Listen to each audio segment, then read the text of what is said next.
Scholar, section 6.1 also deals with evaluating odd and even roots, but specifically when we have the nth root of a to the n. As if the number represents any real number, then we have to be careful when my index is even. If the exponent is if the index is even, the nth root of a to the n is going to be the absolute value of a. If a is odd, if n, the index is odd, then we don't have to carry the absolute value. By the way, later in the chapter, might as well mention this now, you will see the following note. They say, well, now since we already feel comfortable discriminating when using or not using the absolute value based on the index by section 6.3, I believe. Now we say, okay, now we can assume that the number represents any non-negative number. Once you see this comment, then we don't have to worry about the absolute value. So you'll see it, I believe, in section 6.3 or so. But for now, always focus on the instructions. If it says that the number is any real number, then I have to be careful with the nature of the index. If it's even, I must carry the absolute value. If it's odd, we don't have to. So this is very straightforward. Let's go ahead and address a couple of questions.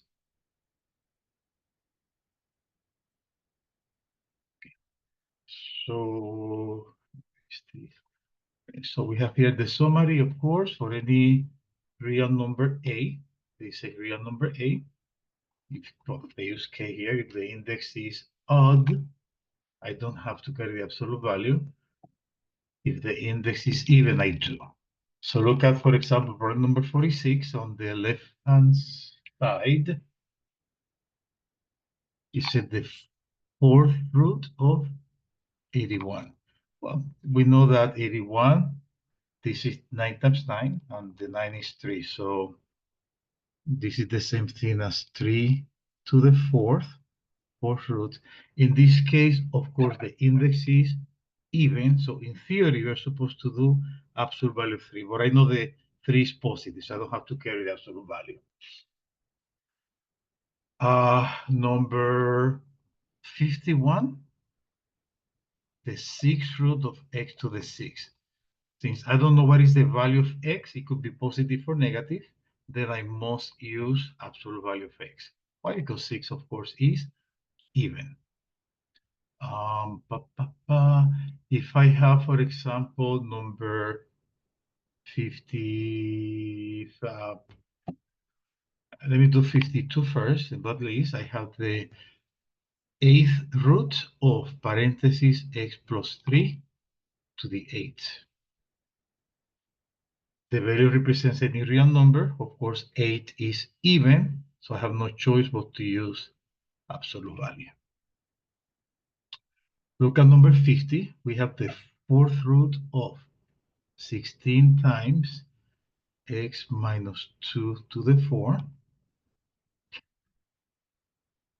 So this is the same thing as if I use the properties of square root, or what's the fourth root of 16? 2 times 2 times 2 times 2 is 16, so it will be 2 times x minus 2.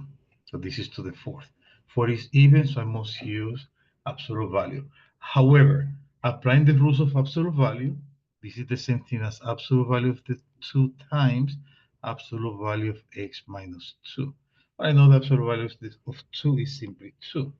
This will be 2 times absolute value of x minus 2, and we are done.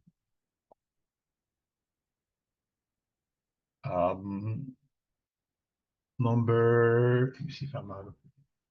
Number 53 on that list, we have the 7th root of x plus 3 to the 7, very similar to number 52. Of course, 7 is odd, so here that would be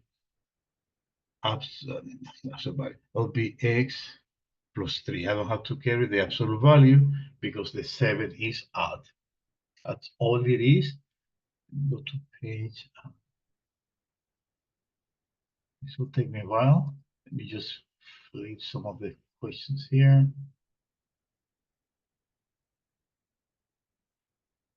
Yeah. Here, of course, the instructions I cannot highlight, but it says, of course, we assume that the letters of the variables can represent any real number. So I must carry absolute value if the index is even. This is very exaggerating, number 76. The 1999th root of 2a plus b raised to the 1999. So the index is the same as the exponent. So 1999 parentheses 2a plus b raised to the 1999. This is simply 2a plus b. I don't have to use absolute value because 1999, of course, is odd. Same thing as number 77. The index is 7, y to the 7, so the answer is simply y. Number 78, that's negative. That's odd. Number 75, the 414th root of a plus b raised to the 414. 414, of course, is even, so we must use absolute value of a plus b. Now, number 71, let's put 71 just for the sake of it. Number 71, it says the fourth root of parentheses 5a close parentheses to the 4. Here we need, since the 4 is even, we must use absolute value of 5a. However, I can break this one. This is the same thing as absolute value of 5 times absolute value of a. Absolute value of 5 is just simply 5 absolute value of a. That will be the final answer. And that will be it. Number 74, the answer is positive 10. For number 74, we have, sorry for that, I'm going to type kind of fast. You can always pause the video. We have the 12th root of parentheses negative 10 parentheses to the 12. 12 is even, so I must use the absolute value of the number, which is this negative 10, but this guy will be 10. So the answer is 10. And so that will be it. Stop sharing. Thank you.